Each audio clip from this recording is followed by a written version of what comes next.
If you filmed a few weddings, you've probably felt like you're just documenting an event with some pretty shots thrown in.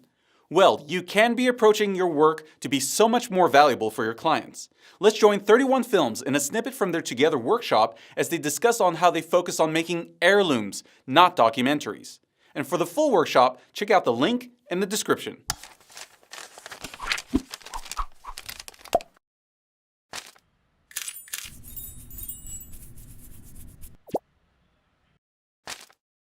What does it mean to make an heirloom versus documentary, versus documenting an event? We have a mantra like at 31 Films, and it's about making history. It's making history for our clients, but really it's this idea that the people who really make impacts in the world start from families. And so we feel like weddings are so much more than this fancy event that they spend a lot of money on, but it goes much greater to that. It's like the beginning of a family, it's the start of a legacy, and it's their kids, it's their children's children. And when we think about that, and we think about what is really important, we think about making an heirloom versus just documenting an event. Early on, it was all about, trick shots and just, how can we impress people and have this eye candy that people would be like, oh man, how did you do that? As I've been married for as long as I have, I've got 3 kids, I started having more of a nostalgia for that time period in my life, when me and my wife first met and when we got married, and just kind of who we are as people, where we are now. And you really kind of start thinking differently about what matters. And so with that, everything that we do is, we want our films to stand the test of time, but the main thing is that we're focusing on people, we're focusing on real emotion and events. Obviously, we do want to make them look sexy, and we want the client to be impressed. So obviously there's strategies with that, but for the most part, that's really what we're about. And then I will play a trailer so you can kind of see how that plays out for us.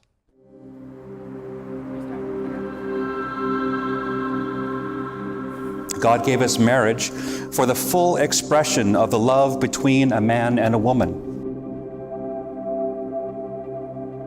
Before you were born, God knew that this day would exist.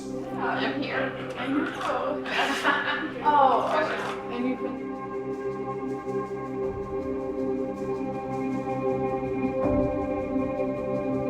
If only I could find the words to tell you how excited I am about marrying you today. There was always a sense of inevitability in my heart for you, that we were always waiting for this altar. And wow, that altar is finally ready for us today. As we take this momentous step, I vow to live every day striving to preserve this joyous love. You make my life feel like every day is better than the last. Seth, will you have Caroline to be your wedded wife? Will you love her, comfort her, so long as you both shall live? Will you? I will. Caroline, will you have Seth to be your wedded husband?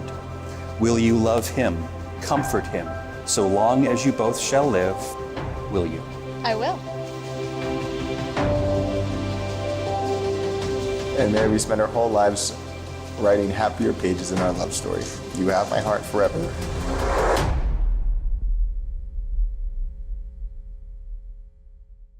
Yeah, in this idea of creating an heirloom for us, it's really like a high-level way of how we approach wedding filmmaking. So considering it, especially like early on in our career, we were really all about the eye candy. It was like, hey, it's all technical. It's like, I could get this really rad Steadicam shot. I can get this really awesome slider shot. A lot of times we were setting up like ridiculous ring shots while the mom and the bride are having like a super emotional moment. And there was a point in our career where we realized like those moments were being missed, and that was like doing a disservice to our clients. So something that, that was a big lesson for us. It was focusing on pleasing our clients rather than pleasing the industry.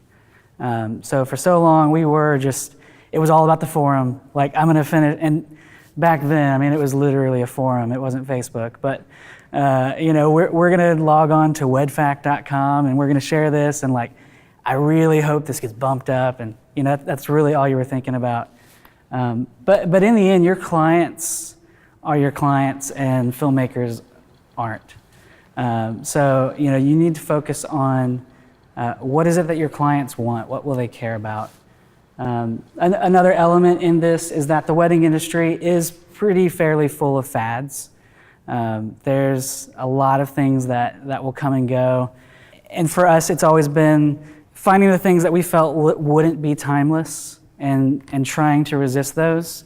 No, we won't selective color, your flowers, because you may not like that in 10 years when you watch that.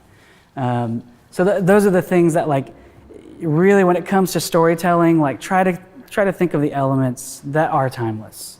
The elements that like, hey, I'm not going to watch this and it be dated to 2015 or 2016.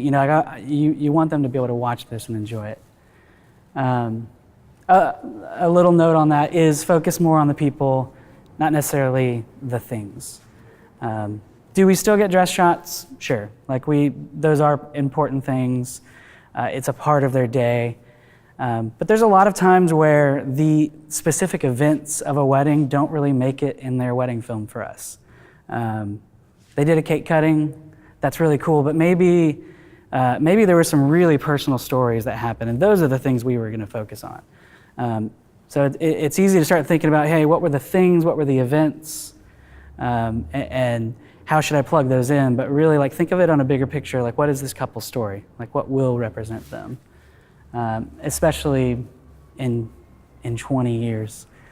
These are a few examples on varying degrees of what that can look like, and really why that impacted the shift in our career. So, like, this first frame, that represents the moment we realized the dress that the bride is wearing was her mother's dress and her grandmother's dress. Was it her great-grandmother's? There was, I think there was three. That's clearly like a special element. Her grandpa sees her and he's crying, just talking about, I recognize that dress. So that clearly became a story we were going to represent. And that's something that can be fairly common. On some deeper levels, we had a groom whose mother had passed away a year before the wedding. And it was still obviously a big element in his life. Very emotional. So we found ways to incorporate, some old VHS of him and his mom together, mainly after we hear the letter that he reads that, references like, her and his life. And it's like, we have to do that story justice. We have another couple who we get a call a week before the wedding, and her dad is terminally ill, and they move their wedding way up. They're just trying to make it happen. And he then talks about, scratching off the last dad's bucket item. Like that's stuff you just can't manufacture. As well as down to a groom who, a year after their wedding, the week he was going to announce that they were pregnant, he had just graduated Harvard. He passed away in an accident, and we have letters from all of these people. They're just super heartfelt, just talking about how much like that story means to them, after the fact, how they just, there's no value they could put on that.